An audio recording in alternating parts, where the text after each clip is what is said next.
जय श्री राम। ये वीडियो చూడండి। मुस्लिम घरों के अंदर बेहूदगी बहुत ज़्यादा है।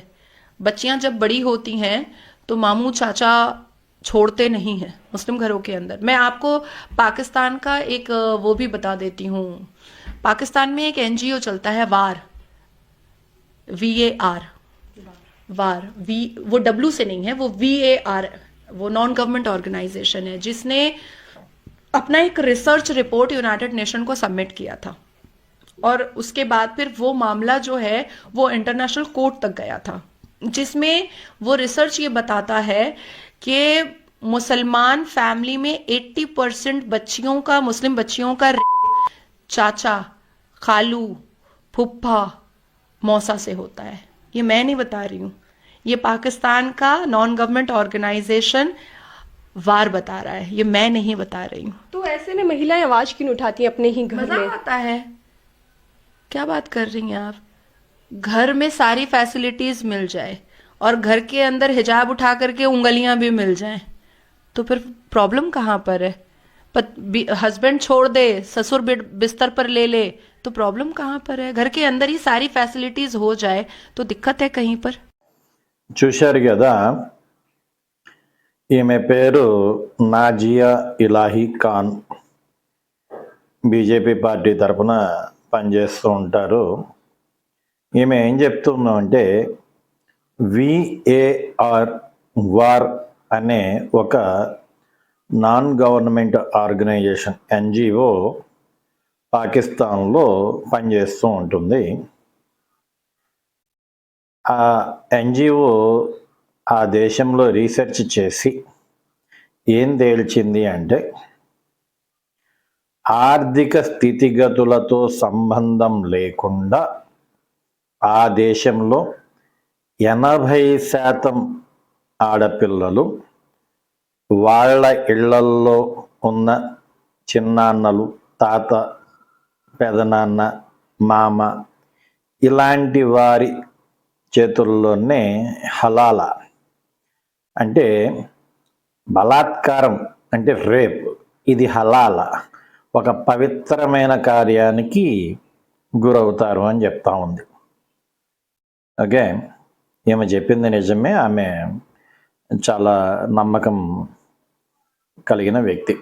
ఓకే, మీరు ఈ వీడియో ద్వారా గమనించాల్సింది ఏమిటి అంటే, ఈ మధ్య చాలా సెన్సేషన్లు అని అవన్నీ ఇవన్నీ వస్తూ భారతదేశంలో క్రైమ్ అనేది ఎక్కువైపోతూ ఉంది, సంతోషం అనేది తక్కువైపోయింది, హ్యాపీనెస్ ఇండెక్స్లో మనకన్నా పక్క దేశాలు బంగ్లాదేశ్, పాకిస్తాన్ ఇలాంటివి ఎక్కువగా ఉన్నాయి అని చెప్తున్నారు.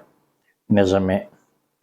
ఎందుకు నిజము అంటే, మన దేశంలో 18 ఏళ్ళు నిండని ఒక అమ్మాయి ఒక అబ్బాయి మీద కంప్లైంట్ ఇస్తే ఆ అబ్బాయి తను నేరస్తుడు కాదు అని నిరూపించుకునేదాకా కూడా నేరస్తుడుగానే భావింపబడతాడు. అదే పోక్సో. కానీ ఆ దేశాల్లో మానభంగం జరిగినా కూడా అమ్మాయి ఆ విషయం చెప్పే అవకాశం లేదు. ఒకవేళ చెప్పినా కోర్టు నమ్మే అవకాశం లేదు. ఎందుకంటే అక్కడ మగవాళ్ళు చెప్పిందే న్యాయం, వాళ్ళు చెప్పిందే సాక్ష్యం. కాబట్టి మీరు గమనించండి, ఈ ముస్లిం దేశాలలో నేరం అనేదానికి అర్థం వేరు, మన దేశంలో నేరం అనేదానికి అర్థం వేరు. అక్కడ వాళ్ళ ఎన్ని తప్పులు చేసినా వాళ్ళ రాజ్యాంగం ప్రకారము, ఇంకా కరెక్ట్గా చెబితే వాళ్ళ ఖురాన్ ప్రకారం అది తప్పే కాదు. మనకు అలా కాదు. చిన్న చిన్నవి కూడా తప్పులుగానే పరిగణింపబడతాయి, నేరాలుగానే పరిగణింపబడతాయి. ఇంకా కరెక్ట్గా చెప్పాలంటే అనుమానం అనేది ఉన్నా కూడా దాన్ని నేరంగానే పరిగణించే అవకాశాలు ఇక్కడ ఎక్కువ ఉన్నాయి. అట్రాసిటీ కేసు, 498 కేసు, ఇవన్నీ కూడా ఎట్లా ఉంటాయంటే, కంప్లైంట్ ఇస్తే చాలు, నేరం నిరూపించుకునేదాకా ఆయన నేరస్తుడిగానే భావింపబడతాడు. చాలా కేసుల్లో 10 ఏళ్ళు 15 ఏళ్ల తర్వాత నిర్దోషులుగా బయటపడ్డ వాళ్ళు కూడా ఉన్నారు. జీవితాలు నాశనమైన వాళ్ళు కూడా ఉన్నారు. ఓకే, సరే, ఏదైనా కానీ ఈ వీడియో ద్వారా మీరు తెలుసుకోవాల్సింది ఏమిటి అంటే, ముస్లిమ్స్లో, అది పాకిస్తాన్లో ఆడవాళ్ళు ఏది ఇక్కడ ఆర్థిక విషయంలో సంబంధం లేదు. ఆర్థికంగా వాళ్ళు ఉన్నత స్థితిలో ఉన్నా లేకపోయినా కూడా 80% మంది అక్కడ సొంత వాళ్ళ చేతని, మళ్ళీ బయట వాళ్ళు కూడా కాదు, సొంత అన్నదమ్ములు, బాబాయిలు, పెదనాన్నలు, మామల చేతనే హలాల పేరుతో బలాత్కరింపబడుతూ ఉంటారు. కాబట్టి అవి అక్కడ నేరాలు కావు, అయినా కూడా అవి నేరాలు కావు. కాబట్టి ఇలాంటి హ్యాపీనెస్ ఇండెక్స్లు ఇలాంటి వాటిల్లో వాళ్ళు మనకన్నా ముందున్నా కూడా దాన్ని అంతగా మనం పట్టించుకోవాల్సిన అవసరం లేదు. ముఖ్యంగా మన దేశంలో కూడా ఇలాంటివి జరుగుతున్నాయి అనేది తెలుస్తూ ఉంది, కానీ ఏ ఎన్జిఓ కూడా ముస్లిం కుటుంబాల్లో ఏం జరుగుతుందనేది సరిగా రీసెర్చ్ ఇంకా చేయలేదు అనుకుంటున్నాను. చేసినా కూడా అంత ధైర్యంగా చెప్పే అవకాశం లేదు, ఇక్కడ అన్ని రాజకీయాలు కాబట్టి గమనించండి. ఈ ఇండెక్స్లు ఇవన్నీ కూడా మనం పట్టించుకోవాల్సిన అవసరం లేదు.